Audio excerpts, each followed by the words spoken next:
తెలంగాణ రాష్ట్రంలో రేషన్ కార్డులు ఉన్న లబ్ధిదారులకు సన్నబియ్యం ఇచ్చేందుకు ప్రభుత్వం సిద్ధమవుతోంది. ఈ ఉగాది నుంచి రేషన్ దుకాణాల్లో సన్నబియ్యం పంపిణీ చేయాలని రేవంత్ సర్కార్ నిర్ణయించింది.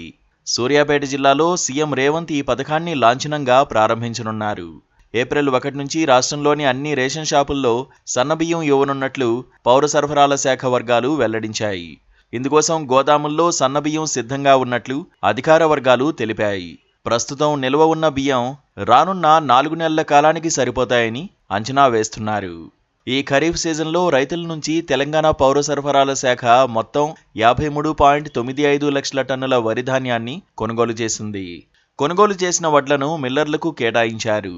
అక్కడ కస్టమ్ మిల్లింగ్ రైస్ చేసి గోదాముల్లో నిల్వ చేశారు.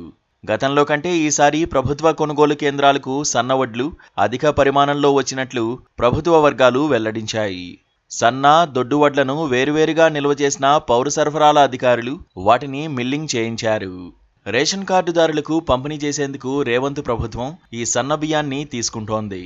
తెలంగాణలో మొత్తం 91,19,268 రేషన్ కార్డులు ఉండగా 2,82,77,859 మంది లబ్ధిదారులు ఉన్నారు. త్వరలో కొత్త రేషన్ కార్డులు పంపిణీ చేయనున్నారు. వారికి కూడా సన్నబియ్యం ఇవ్వనున్నారు. మొత్తంగా 1,10,00,000 మంది రేషన్ కార్డుదారులకు సన్నబియ్యం ఇచ్చేందుకు ప్రభుత్వం సిద్ధమవుతోంది.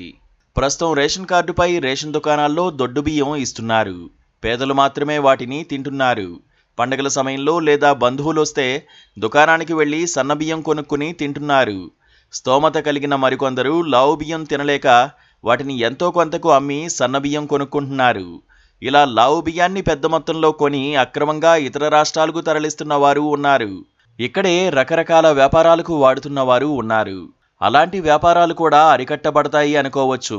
ఒక్కో సభ్యుడికి 6 కేజీల చొప్పున కార్డులో ఎంతమంది నమోదై ఉంటే అన్ని 6 కేజీలు ఉచిత సన్న బియ్యాన్ని లబ్ధిదారులకు ఇస్తారు.